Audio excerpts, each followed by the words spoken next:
자, 함께 읽은 로마서 8장 12절로 17절 말씀을 가지고 말씀을 나누는데요. 사랑에 빚진 아들들의 노래, 아빠, 아버지라는 제목으로 말씀을 나누겠습니다. 여러분, 우리가 바울의 글들을 접할 때마다 드는 느낌이 있어요. 뭐냐면 이제 반복이 좀 많은 것 같기도 하고, 어디서 툭 하고 튀어나온 것 같은 다른 이해를 쏟아놓죠. 계속 다른 말로 바꾸어서 설명하려고 하는 것 같다는 느낌을 우리가 느낄 때가 많죠. 그러다가 또 갑자기 갑툭 튀로 나온 그 듣도 못도 보도 못한 어떤 적용점도 있고 어떤 접근법을 들고 나오는 것처럼 말이죠. 아마 오늘 본문을 읽은 우리 모두가 공통적으로 공감하고 있는 것일 수도 있을 것 같습니다. 제가 이 말씀을 상고하는 동안 저의 선입견은 아주 산산이 깨졌습니다. 이전의 기대와는 다르게 바울의 말들은 복음에 대하여서 너무도 신선하게 접근하고 있었던 것 같습니다. 여러분, 이 본문은 제게 복음에 대해서 더욱 확신을 심어주는 본문이었습니다. 어쩌면 그 확신을 넘어서서 이 바울이 찬양하는 주님의 영광에 동참할 수 있도록 제가 설복당했다고 말하는 게 좀 더 정확한 표현일 것 같습니다. 이 은혜를 오늘 밤에 함께 나눌 수 있기를 바랍니다. 여러분 모두가 오늘 이 말씀을 통해서 그동안 못 보던 그 영광스러운 복음의 또 다른 면을 발견하실 수 있는 그런 밤이 되기를 주님의 이름으로 축원드립니다.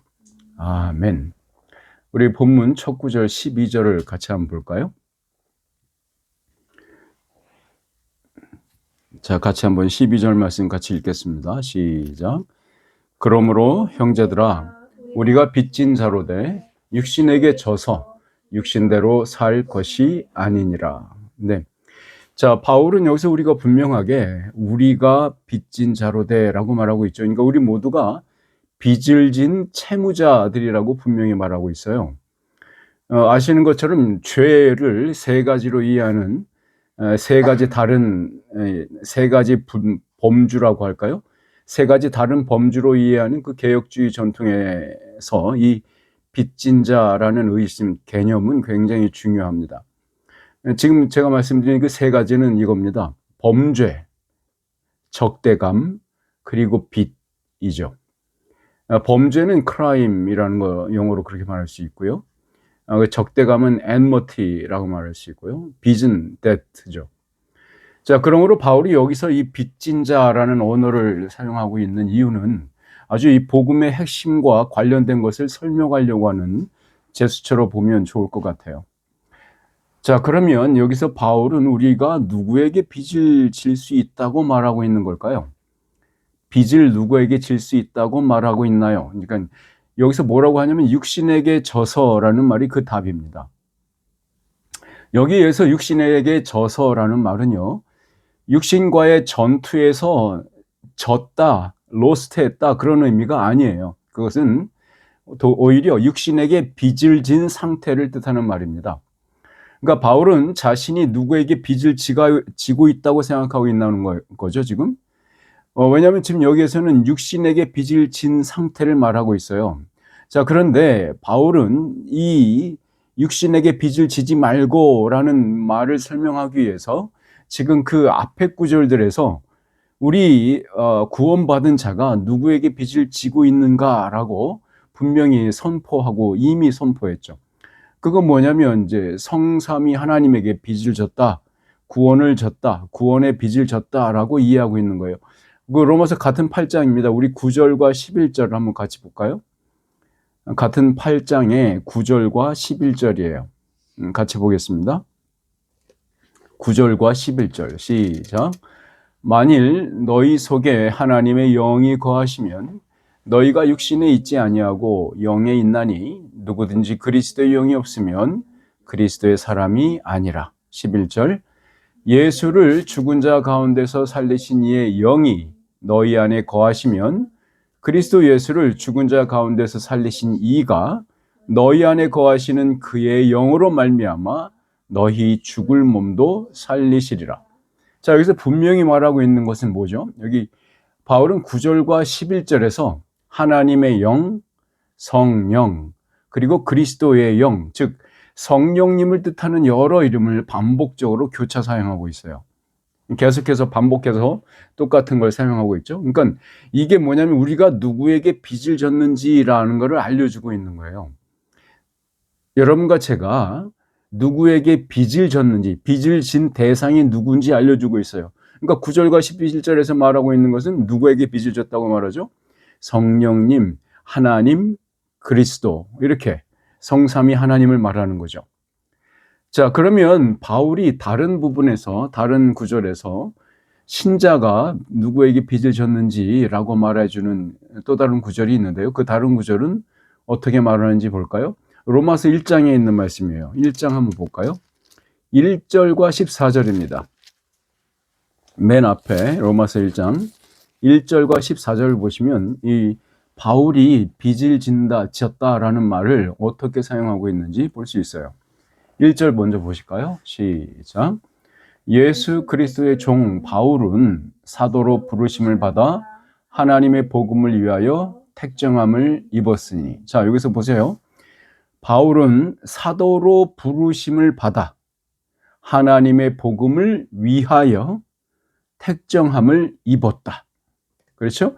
그러니까 바울은 자기가 사도로 부르심 받은 것, 그리고 구원으로 선택함 받은 것, 사도로 선택함을 받은 그 입은 이유를 하나님의 복음을 위하여라고 얘기하고 있는 거죠. 그러니까 하나님의 복음에 빚을 졌다라는 말로 이해할 수 있어요. 우리 그 14절도 한번 읽어볼까요? 1장 14절입니다.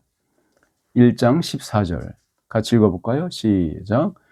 헬라인이나 야만인이나 지혜 있는 자나 어리석은 자에게 다 내가 빚진 자라. 그렇죠. 자, 그래서 이어지는 15절에는요, 뭐라고 쓰여 있습니까? 그러므로 나는 할 수 있는 대로 로마에 있는 너희에게도 복음 전하기를 원한다. 빚을 졌다라는 말과 복음을 위하여 택정함을 입었다, 이런 거 같은 말입니다. 그러니까 바울 자신은 구원을 얻은 이유가 하나님의 자신을 전도자로 삼기 위해서 선택했기 때문이다라고 믿고 있는 거죠. 자기가 구원받은 이유 중에 하나가 하나님께서 자신을 전도자로 삼기 위해서 선택했기 때문이다라고 믿는 거예요. 즉 구원받지 못한 사람들 모두에게 빚을 지고 있다고 이해하고 있는 거죠. 그러니까 바울은 이 복음에게 빚진 자라는 자의식을 가지고 생각하고 그대로 행동한 사람이었습니다. 그래서 정리해 보면 바울은 구원자, 우리를 구원하신 그 창조자에게 빚을 지고 살아가는 존재임을 말했죠.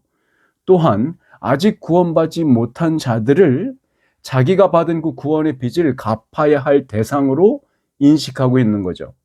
자, 그래서 우리 본문 말씀 12절, 13절로 다시 돌아와 볼까요? 자, 로마서 8장 12절과 13절입니다. 자, 12절, 13절 다시 한번, 12절 다시 한번 읽고요. 13절로 넘어가서 같이 읽겠습니다. 시작. 그러므로 형제들아, 우리가 빚진 자로되 육신에게 져서 육신대로 살 것이 아니니라. 너희가 육신대로 살면 반드시 죽을 것이로되 영으로서 몸의 행실을 죽이면 살리니. 자, 육신대로 살면의 의미는 여기서 육신에게 갚아야 할 것이 여전히 남아있는 채무자로 사는 것을 말하는 겁니다.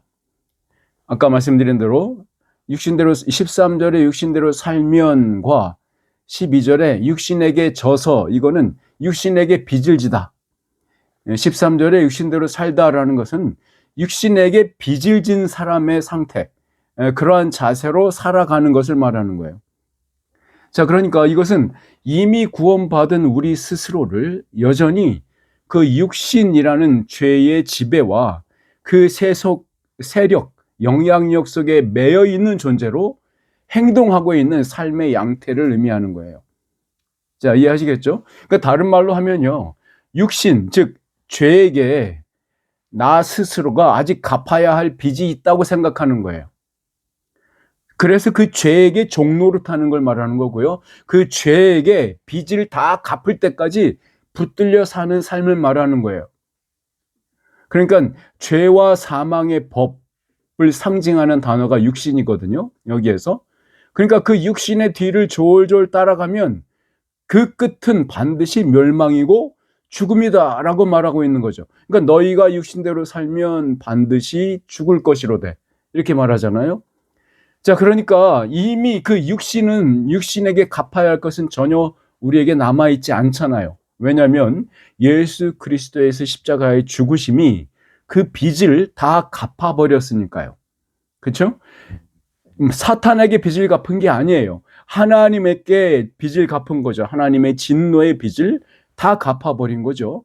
그런데 여전히 그 빚을 갚아버림을 당한 구원을 받은 우리가 여전히 그 육신에게 갚아야 할 빚이 있는 것처럼 생각하고 계속 그 육신에게 종노릇하면서 살면 안 된다라고 하는 거예요. 그렇게 살면 반드시 죽는다, 멸망이고 죽음이다라고 말하고 있는 겁니다. 자, 이 부분에서 우리 베드로 후서에 있는 말씀을 한번 볼까요? 베드로 후서 2장에 있는 말씀을 찾아보시죠. 베드로 후서 2장 22절 말씀을 한번 보시죠.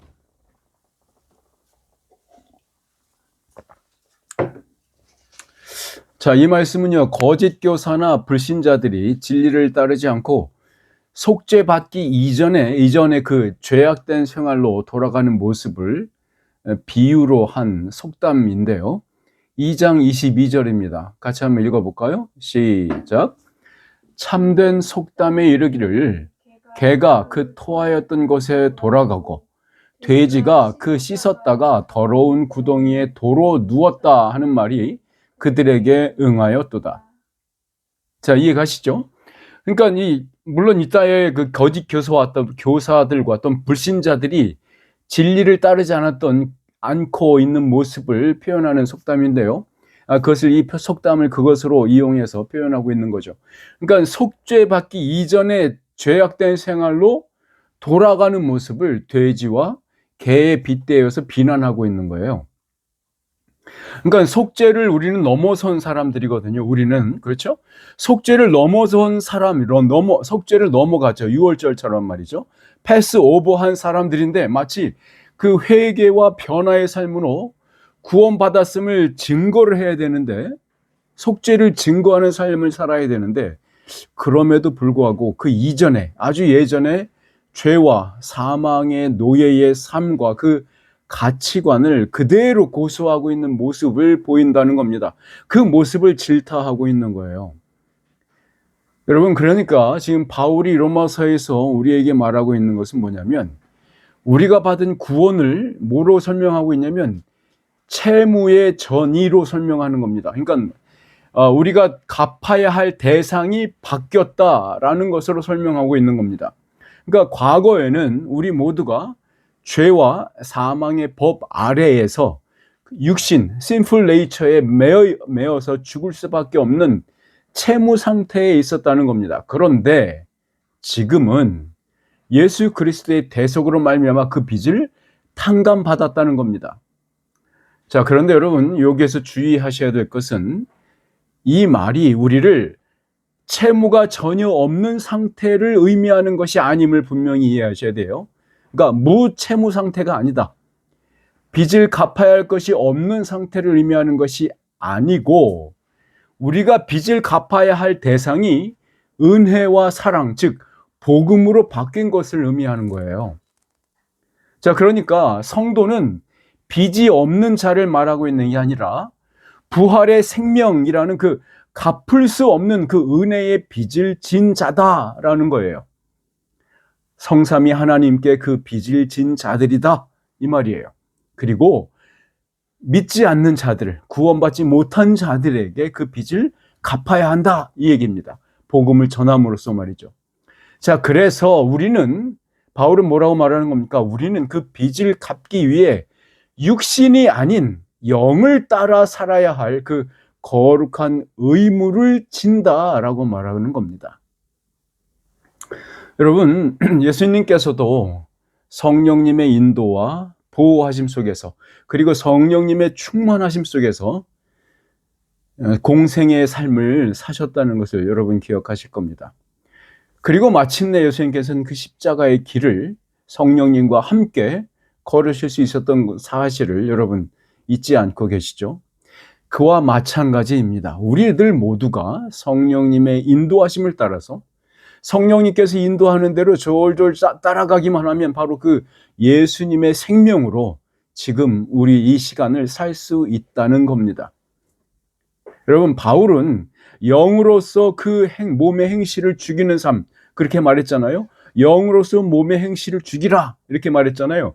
그 삶은 뭐냐면 성령님의 인도함을 받는 것으로 설명하고 있습니다. 그것이 14절 말씀이에요.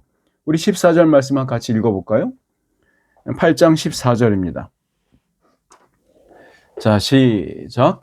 무릇 하나님의 영으로 인도함을 받는 사람은 곧 하나님의 아들이라. 그렇죠. 자, 여러분, 우리가 하나님의 자녀라는 사실을 우리가 어떻게 확인하죠? 우리가 어떻게 확인할 수 있을까요? 자, 우리 9절 하반절을 보시면 이렇게 써 있습니다. 9절에 이렇게 써 있죠.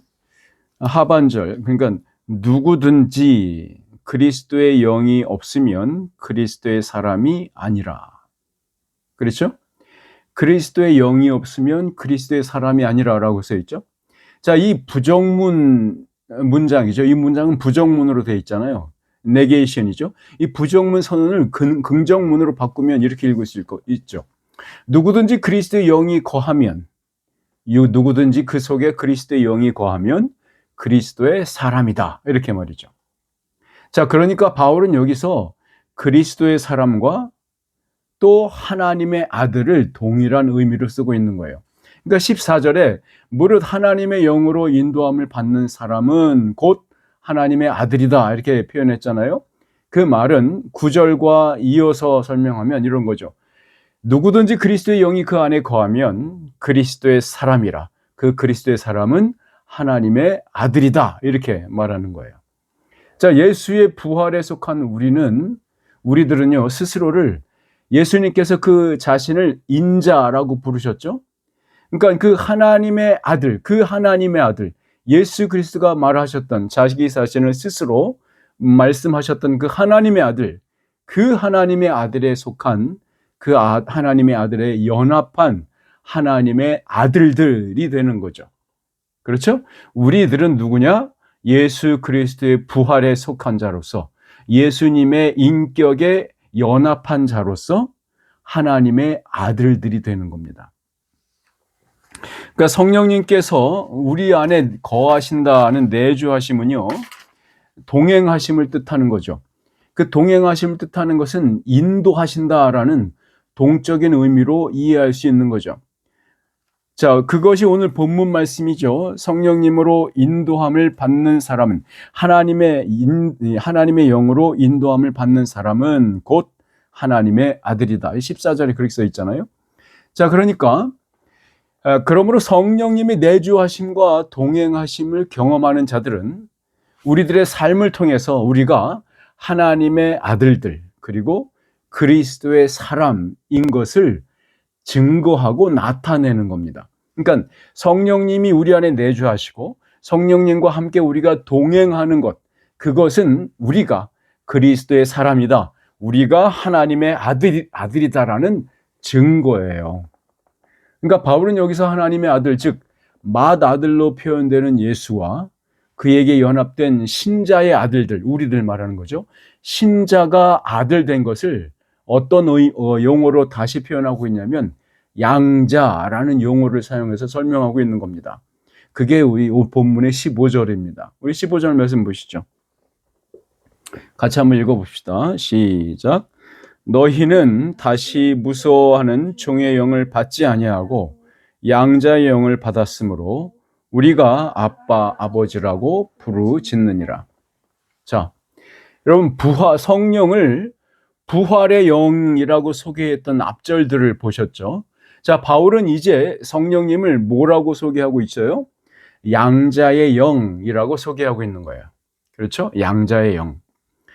자, 이 종의 영과 양자의 영이라는 표현에서 영이라는 말은 뭐냐면 어느 누구의 지배를 받으며 또한 그 지배를 받는 상태에서 하나님을 대하는 태도와 자세, 그런 원리들을 말하는 겁니다. 그것을 그 자세, 태도를 결정짓는 여러분과 저의 선택, 이 행동, 그리고 마음 자세, 사고 방식을 결정짓는 핵심 원리를 말하는 거예요.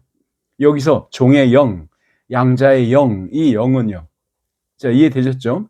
물론 이 양자의 영은 바로 성령님 자체를 의미하기도 합니다. 자, 여기서 본문에서 보듯이 바울은 너희는 다시 무서워하는 종의 영을 받지 아니했다라고 말하고 있죠. 그러니까 바울은 우리가 더 이상 공포와 두려움 때문에 움직이는 종의 영 아래에 있지 않다고 말하고 있는 겁니다. 그런 종처럼 사는 종과 같은 자세로 그러한 태도로 살지 않는다. 더 이상 종들은 어떤 태도를 갖고 살아요? 주인한테 뭔가 들킬까봐, 혹은 주인이 화를 그냥 확 내서 그 공포와 두려움 속에 무엇을 하는, 시킨 대로 하는, 뭐 이런 의미의 종의 영이에요. 자, 그러니까 바울은 여기서 분명히 뭐라고 말합니까? 양자의 영을 통해서 뭐라고 하고 싶은 것은 이겁니다. 오히려 그런 종의 영에 있지 않고 그러한 종의 영을 받지 아니했고 우리는 무엇을 받았냐면 양자의 영을 받았다. 그 말은요, 그 주권자, 주인으로부터 사랑과 신뢰를 받는 자로서의 마음 자세를 말하는 겁니다. 그것이 양자의 영 아래에 있다라는 말이에요. 그것을 우리가 받은 거예요. 사랑과 신뢰를 받는 자, 주권자로부터 사랑과 신뢰를 받는 자. 이 양자의 영이라는 말은요, 당시에 로마 제국 안에서의 그 법적으로 또한 사회적으로 관습, 습관처럼 사용됐던 말을 빌려온 말입니다. 비유적으로 표현하고 있는 거예요. 바울은 당시에 로마 제국 당시에 사회적 관습을 여기서 빌려와서 차용해서 사용하고 있는 겁니다. 양자의 영이라는 말, 그 양자, 그것이 그 말입니다. 이게 어디서 온 것이냐면요, 여러분 잘 아시듯이 그 로마 제국의 제1대 황제가 된 사람이 옥타비아누스라는 사람이죠. 그 옥타비아는 율리우스 가이사르라는 거, 율리우스 시저라는 사람의 양자로 입양된 사람이에요. 원래 율리우스의 줄리우스 시저의 자식이거나 손자가 아니에요. 그렇죠? 근데 손자뻘로 양자로 입양이 된 거죠. 누구한테? 이 옥타비안이 입양이 됐는데 율리우스 시저한테 입양이 된 거죠. 그런데 이 바로 옥타비안이 로마 제국의 첫 번째 황제가 된 사람이고, 나중에는 아우구스투스라고 하는 신, 하나님, 그들에게 있어서 최고 신에게만 붙여졌던 칭호를 처음으로 받은 사람이 바로 이 옥타비안이에요. 여러분, 이 바울은 그 양자로 입양되었던 사람이 전 로마 제국의 황제가 됐던 그 역사적 사실에 빗대어서 예수와 연합한 우리들, 그 예수에게 예수님을 통해서, 예수와 연합함을 통해서 하나님의 양 아들로 입양된 자들이라고 우리를 부르고 있는 거예요. 그게 양자의 영이에요. 이해되셨죠? 그러니까 당시 로마 사회에서의 그 양자 입양은 매우 흔했던 일이고, 또한 강력한 법적인 효력을 가졌습니다. 입양된 아들은요, 그 이전 가족과의 모든 법적인 관계나 부채가 채무 관계예요. 그것이 완전히 탕감돼요. 하나도 채무, 그러니까 빚을 하나도 갖고 오지 않습니다. 예를 들어서 이 입양된 아들이, 그 전에 가족들이 굉장히 가난한 가족이라고 생각해 보세요. 근데 부잣집에서 입양을 했어. 그러면 그 입양된 아들, 그 가난한 집의 자식은요, 그 가난한 집이 졌던 모든 채무로부터 자유로워지는 거예요. 더 이상 그 채무를 갚아야 될 의무가 없는 거예요. 그러니까 새로운 가족의 일원으로서 거기에 원래 있었던 아들과 동일한 상속권과 특권을 부여받았어요. 그것이 로마 사회에 있었던 양자, 그 제도였습니다. 그러니까 그 새로운 가문에 속하여서 그 가문의 모든 영광과 부를 상속받는 진짜 아들이 되는 거예요. 이게 양자가 되는 거였습니다. 그러니까 양자의 영은요, 이전과는 전혀 다른 지위를 갖게 됐음을 의미하는 겁니다. 그러니까 바울은 이 말을 쓰는 것이 뭐냐면 우리 신자된 우리가 더 이상 죄의 종이 아니다. 하나님의 자녀, 하나님의 아들이 되었다는 것을 분명하게 표현하고자 이 양자의 영이라는 말을 쓰는 거예요. 이 양자의 영이 되었을 때, 양자가 되었을 때 드러나는 바뀌는 신분의 변화는요, 그 신자로 하여금, 우리들로 하여금 하나님을 아바, 아버지라고 부르게 하는 친밀한 관계에 그 관계가 특권으로 주어졌다는 것을 의미하는 겁니다. 여러분, 예수님 외에는요, 그때에도 그 당시까지 누구도 하나님을 아버지라고 부른 적이 없습니다. 유대인 중에 누구도요. 여러분, 유대인들이 지금의 유대교가요, 지금의 유대인 중에서 처음으로 하나님을 아도나이, 야훼 하나님을 아버지라고 부르게 된 게 AD 그러니까 900년대니까 10세기입니다. 그러니까 900년, 예수님 이후에 900년이 지난 흐른 다음에야 비로소 정확하게 아버지라고 부르지도 않고요, 아빠라는 말 쓰지는 않지만 아버지란 말을 처음으로 유대인이 써요.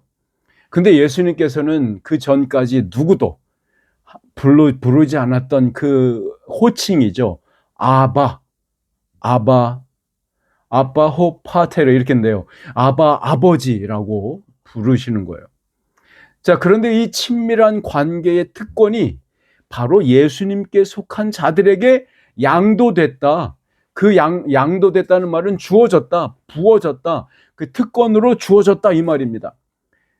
여기 양자가 바로 그런 의미예요. 물론 달라진 것은요, 그것만이 아니었어요. 그러니까 아버지라고, 아빠라고 부를 수 있는 권한, 그것만 주어진 게 아니고 상속권이 주어진 거죠. 그 권한이 따라오는 거예요. 그러니까 양자는요, 아버지의 모든 재산을 이어받을 권리가 있었습니다. 또한 당시의 로마의 법정 배경을 보면요, 양자로 입양될 때 가장 먼저 일어나는 것이 아까 말씀드린 대로 이전 가족에 대한 모든 부채가 법적으로 완전히 없어지는 거예요. 자, 그러므로 바울은 이 말을 하고 싶은 겁니다. 우리가 육신을 죽여야 하는 이유는 종의 영이 아니라 무서워서 덜덜 떨거나 멸망할 거나 질책을 당할까 봐 공포에 덜덜 떨면서 그런 태도를 가져서가 아니라 하나님의 자녀, 양자라는 그 영광스러운 신분에 합당하게 살아야 하기 때문이라고 얘기하는 겁니다. 우리가 육신을 죽여야 하는 이유는 뭐라고요? 우리는 하나님의 자녀이기 때문이다 이 말입니다. 그 영광스러운 지위와 신분에 합당한 삶이 영에 따라 사는 삶이기 때문에요. 육신을 죽이고 영을 따라 사는 삶, 성령을 따라 사는 삶이 우리가 새롭게 받은 양자라는 지위와 신분에 합당하다라는 것이기 때문에 그렇습니다. 우리 16절 말씀을 보시죠. 16절 말씀을 같이 읽어봅시다. 시작. 성령이 친히 우리의 영과 더불어 우리가 하나님의 자녀인 것을 증언하시나니. 네. 자, 성령이 친히 우리가 하나님의 자녀인 것을 증거한다. 이 말은 우리가 쉽게 이해가 되죠. 그렇죠? 늘 우리가 성령님께서 우리에 내주하시는 것 자체가 우리가 하나님의 자녀인 것을 성령님께서 증언한다라는 말은 여러 번 설명이 됐었으니까요. 자, 그런데 여기 보세요. 우리의 영이 증언한다라는 것은 무슨 말일까요? 우리의 영이 증언한다. 성령님과 함께, 우리 안에 내주하시는 성령님과 함께 우리의 영이, 여러분 각자의 영이 우리가 하나님의 자녀인 것을 증언한다는 거예요. 자, 그게 무슨 말일까요? 여러분, 그것은 여러분 자아의 정체성입니다. 자아인식, 자아의 인식에서 오는 정체성입니다. 그리고 그 정체성, 인식과 자아인식과 더불어서 거기에서 출발된 자발적인 순종의 믿음을 통해서 증거한다 이 말입니다. 자, 첫 번째 증거는 뭐냐면요, 15절입니다. 너희는 다시 무서워하는 종의 영을 받지 아니하고 양자의 영을 받았으므로 우리가 아빠 아버지라고 부르짖느니라. 이것이 증거입니다. 이것이 증거예요. 우리가 어떻게 양자가 된 것을 스스로 증거하냐고요? 우리가 어떻게 성령님과 함께 우리의 영이 스스로 그것을 증언하고 있냐고요? 첫 번째는 이겁니다. 우리가 전혀 부를 수 없었던 그 대상인 하나님을 뭐라고 부른다고요? 아빠, 아버지라고 자발적으로 부를 수 있게 됐다. 그것이 증거다 이 말입니다. 우리가 그렇게 부를 수 있게 됐다. 이것이 우리의 증거예요. 우리의 영이 아버지를, 하나님을 아빠라고 부를 수 있게 됐다. 이것이 그 증거라는 겁니다. 여러분, 그러니까 신자의 영, 여러분과 저의 영은 우리 스스로를 돌아보면서 과거와 달라진 지금 자신의 상태를 인식해요. 인지할 수 있어요. 지금은 어떻습니까? 이제는 예전에는 죄 속에 살았었고 죄와 묶여서 살았고 죄의 삭신 사망을 향해서 계속 살았다가 이제는 어떻게 됐습니까? 죄를 미워할 수 있게 됐고요. 하나님을 갈망하는 마음을 갖게 된 거예요. 즉 새로운 피조물로서의 자각, 새로운 피조물로서의 인식 할 수 있게 됐다. 우리 그 인식 자체가 우리의 영이 내놓는 증언이라는 겁니다. 두 번째 증언은 성령님께서 우리 안에서 너는 하나님의 자녀야 라고 말씀하실 때에 저와 여러분의 영이 그 진리에 성령님의 부르심과 성령님의 확신에 우리가 그 전인격적으로 동의하는 것이에요. 순종하는 거예요. 아멘 하는 겁니다. 거기에 반응하는 것으로 우리는 증언하는 겁니다. 그러니까 성령님이 여러분과 내가 하나님의 자녀다라고 증언하실 때 우리는 네, 맞습니다. 저는 하나님의 자녀입니다라고 응답하는 것 말입니다. 그 연합된 증언 말입니다. 성령님과 하나 된 증언, 성령님의 뜻과 성령님의 표현과 나의 표현과 나의 동의함, 여러분이 함께 성령님과 성령님의 뜻에 맞습니다 하는 것, 아멘 하는 것 말입니다. 그것이 우리가 성령님과 더불어서 증언하고 있는 겁니다. 자, 그러면 17절 말씀을 볼까요? 17절만 같이 읽어보겠습니다. 시작. 자녀이면 또한 상속자, 곧 하나님의 상속자요 그리스도와 함께한 상속자니 우리가 그와 함께 영광을 받기 위하여 고난도 함께 받아야 할 것이니라. 아멘. 자, 이제 양자라는 말을 했죠. 근데 그 양자가 된 자에게는 반드시 따라오는 특권이 있다고 그랬죠. 그 특권은 무엇입니까? 주인, 아버지의 재산, 아버지의 유업을 이어받는 상속할 수 있는 권한이 있다는 거죠. 아버지의 것이 다 우리의 것이 되는 상속 권한입니다. 자, 그러면 여기 바울은 뭐라고 말합니까? 자, 상속자라고 부르면서 우리를 그 상속자로서의 고난이 따른다. 그리고 영광을 함께 받을 수 있다. 이렇게 말하고 있잖아요. 우리가 그와 함께 영광을 받기 위하여 고난도 함께 받아야 할 것이니라. 그렇죠? 그러면 상속자로서의 그 고난과 영광은 무엇일까요? 여러분, 바울은 자녀이면 또한 상속자다라고 선언했죠. 그렇죠? 자녀이면 또한 상속자, 곧 하나님의 상속자니 이렇게 말했죠.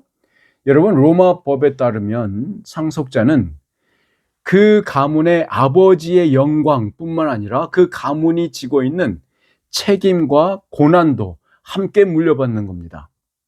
자, 이런 거죠. 아주 가난한 집에서 여러 빚을 지고 있었어요. 예를 한번 들어봅시다. 만약에 돈으로 한번 표현해 보죠. 100파운드라는 그 집에게는 가난한 집에게는 엄청난 큰 돈을 빚을 졌어요. 자, 근데 그 집에서 아주 큰 집으로, 부잣집으로 양자로 들어왔어요. 자, 근데 이 양자로 들어온 집이 얼마나 큰 집이었냐면 그냥 마치 그냥 100파운드, 200파운드의 그 정도가 아니라 그 나라, 그러니까 그 큰 나라의 아주 그냥 큰 재상이었어요. 장관이었다고 생각해 봅시다. 미니스터였어요. 그 집에서 그 아버지가. 근데 그 미니스터로서 그 나라가 건강하고 부자 나라가 돼야 하는 의무, 업적, 그런 일을 해야 하는 부담이 있었다고 생각해 봅시다.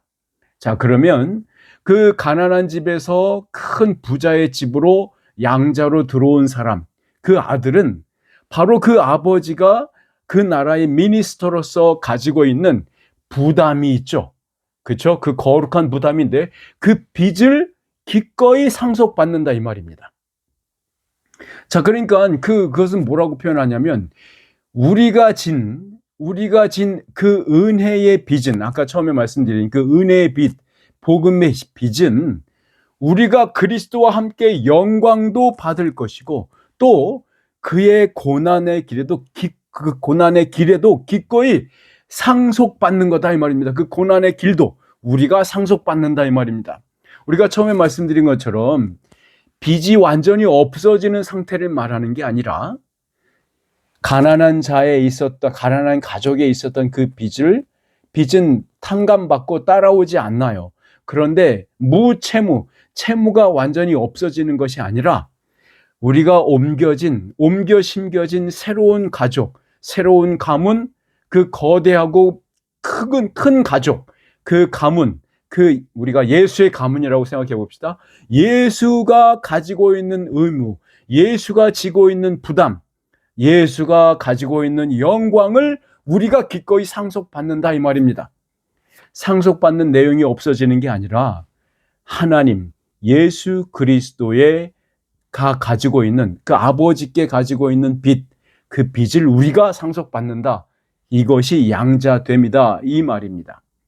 그러니까 예수님 본문에서 바울이 이 debt라는 말 다음에 빚진 자라는 말 다음에 양자됨, 양자의 영을 말한 이유가 바로 그겁니다. 자, 그러니까 신자의 윤리, 여러분과 제가 오늘을 사는 신자로서 우리가 어떻게 살아야 되느냐, 거기에서 바울은 뭐라고 말하는 겁니까?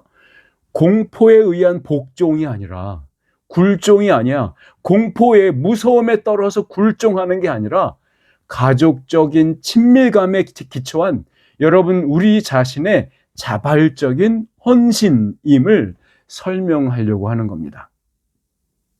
그러니까 여러분, 우리는 더 이상 심판받을까 봐서 벌벌 떠는 노예가 아니에요. death of fear가 아니에요. 우리는 아버지를 너무나 사랑해서 그분의 뜻을 따르지 않고는 견딜 수 없는 그 사랑에 빚진 자들인 거예요.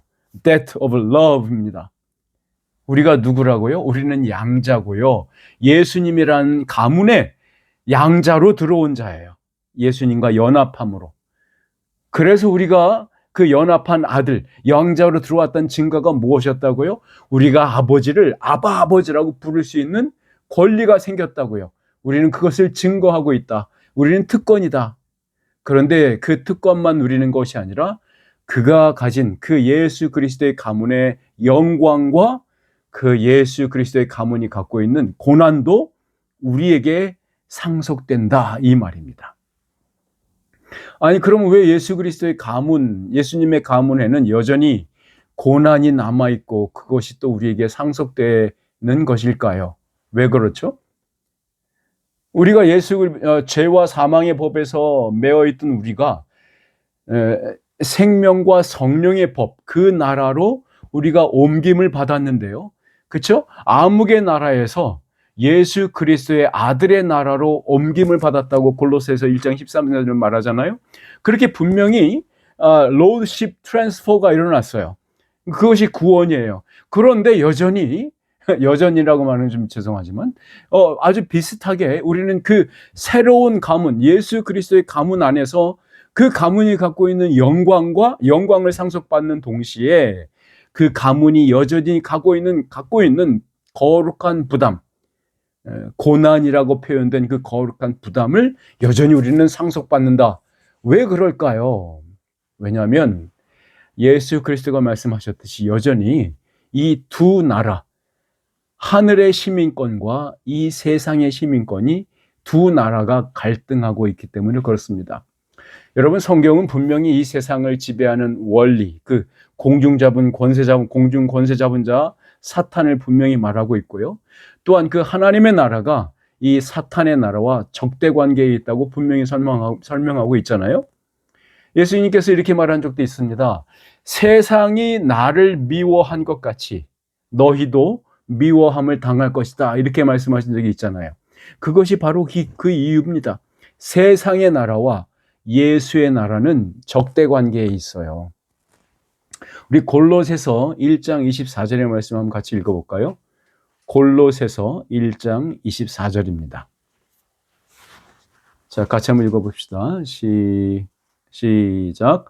나는 이제 너희를 위하여 받는 괴로움을 기뻐하고 그리스도의 남은 고난을 그의 몸된 교회를 위하여 내 육체에 채우노라.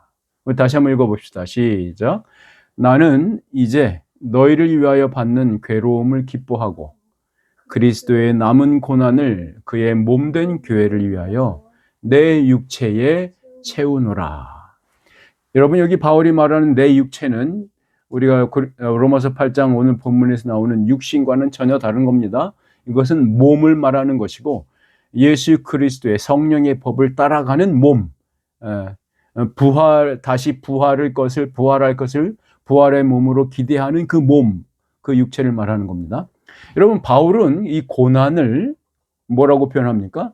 양자됨으로써, 양자로 입적됨으로써 치러야 할 대가가 아니라 대가로서 말하는 게 아니죠.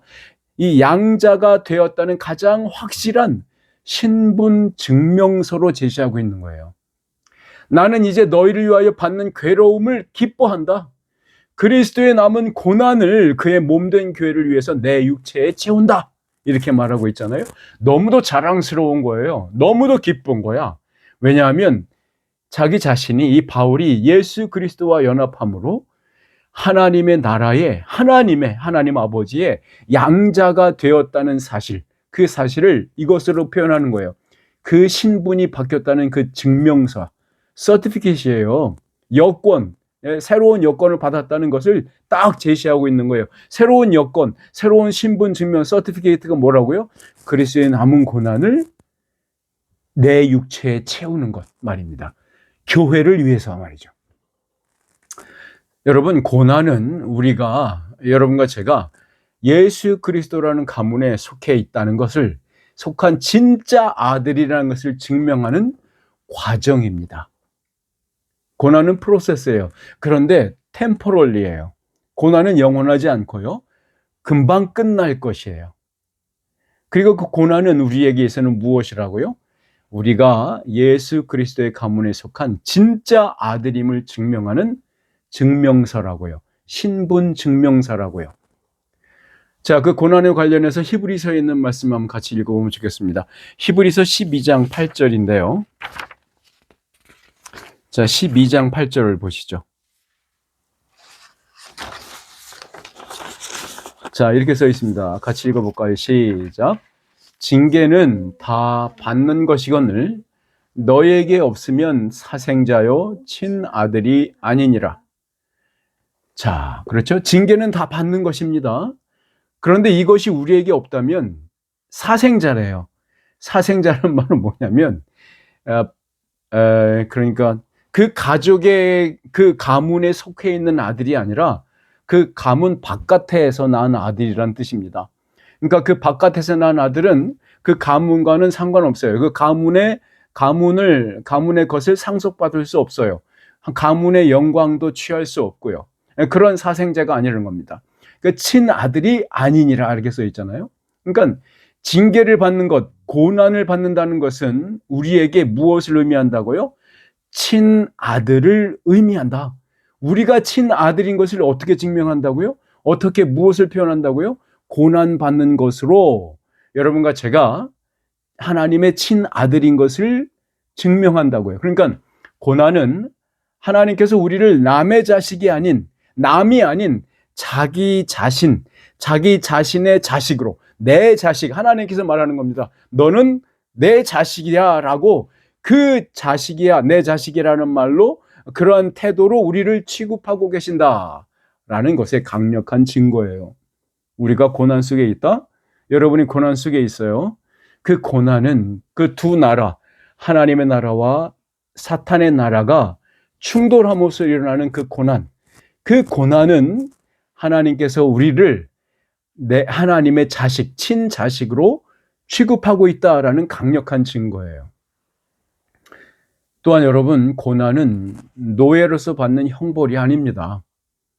노예로서 받는 형벌이 아니라 종으로서 받는 형벌이 아니에요. 페널티 같은 게 아니고요.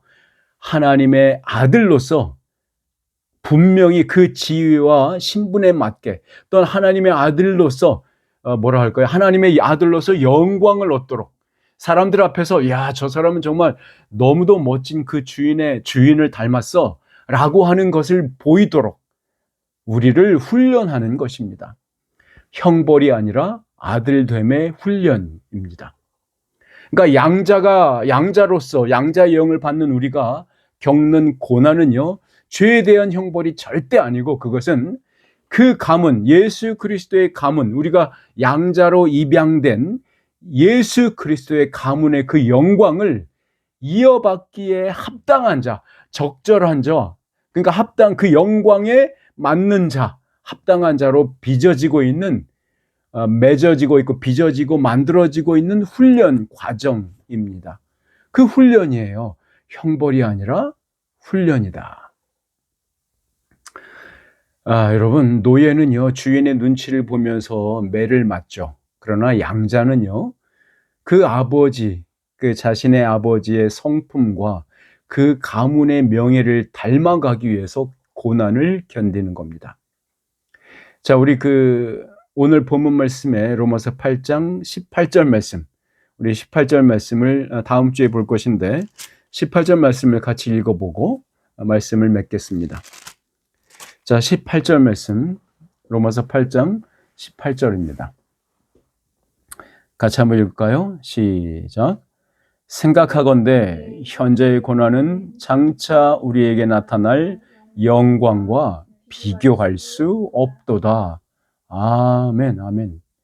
여러분, 양자로 입양된 우리에게 있어서 그 예수 그리스도의 가문에서 아들 노릇하는 자에게 오는 그 고난이라는 것은, 여러분, 그 예수 그리스도의 영광, 그리고 예수 그리스도의 자녀로서 예수 그리스도와 함께 코에어, 그러니까 같이 공동으로 상속받는데, 그 공동 상속을 받기 위해서 우리의 그릇을 넓히고 닦고 깨끗하게 하는 과정이에요.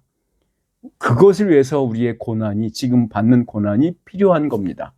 그 과정이 우리에게 주어진 것이라고요.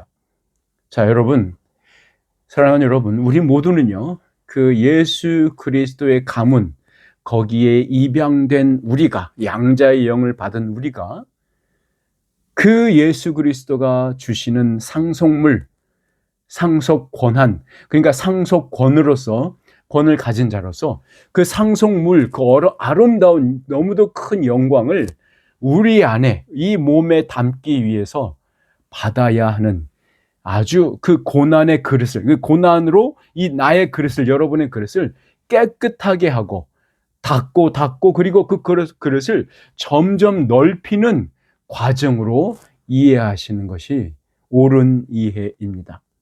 그럼 여러분, 오늘 말씀을 마음에 품으시면서, 오늘 밤을 주무시면서 여러분, 그 양자가 됐다는 그 기쁨과 그 은혜와 그 영광을 사모하며 오늘도 하루하루, 또한 내일에 당할 고난도, 또 그 다음날 올 고난도 기쁨으로, 즐거움으로, 기쁨으로 할렐루야 하면서 그 고난을 즐기시길 바랍니다. 그것이 여러분과 제가 예수 그리스도로 연합된, 성령님께서 우리를 그와에게 연합시킨, 그래서 양자가 된 너무도 멋진 새로운 아들됨, 그 주인의 아들됨을 분명하게 드러나는, 영에 따라 사는, 영에 이끌려 영으로 인도함을 받는 자의 삶의 모습인 것을 기뻐함으로, 즐거움으로, 기쁨으로 받는 이 밤이 되기를 바라겠습니다. 함께 기도하겠습니다. 전능하신 아버지 하나님, 짧은 시간 동안 로마서 8장에 있는 말씀을 함께 삼고해 보았습니다. 양자가 무엇인지, 그 특권이 무엇인지, 그리고 그 아름다움이 무엇인지, 또한 양자로서 상속받아야 할 영광과 고난이 무엇인지 함께 살펴보았습니다. 아버지 하나님, 우리로 하여금 분명하게 인식할 수 있도록 도와주시고, 우리가 어디로부터 구원받았는지, 어디로 향해 가고 있는지, 또한 그 가는 과정 속에서 무엇을 견뎌내야 하는지, 말씀을 통해서 우리에게 주신 그 위로와 은혜에 가득 차는 밤이 되게 도와주시옵소서. 이제는 우리 주 예수 그리스도의 은혜와 하나님 아버지의 크신 사랑과 성령 하나님의 감동 감화 충만케 하시는 교통의 역사하심이 말씀대로 기뻐함으로 이 고난을 견디기를, 어떤 고난을 기뻐하며 신자된, 또한 양자된 그 신분의 증명사라고 기뻐함을 받으며 그러한 태도와 마음 자세로 이 세상을 살아가기를 다짐하는 사랑하는 보미 한인교회 형제 자매들 모두에게 함께 있을지어다. 아멘. 감사합니다. 예배를 마쳤고요. 네. 귀한 은혜가 되셨으면 좋겠고요. 한번 계속해서 상고하시면서 곱씹으면서, 곱씹는 거 아시죠? 계속해서 소 여물 씹듯이 소 여물 아십니까? 소. 이게 계속 뱃속에 있는 걸 끄집어내가지고 다시 씹고 삼키고 또 끄집어내서 다시 씹고 다시 삼키고 하잖아요. 우리가 모두 소 됩시다. 오늘도 유머가 통하지 않는 아쉬운 밤을 뒤로하며 우리 샬롬 하면서 우리 인사할까요? 샬롬. 감사합니다. 주일날 뵙겠습니다. 아멘. 아이고 말씀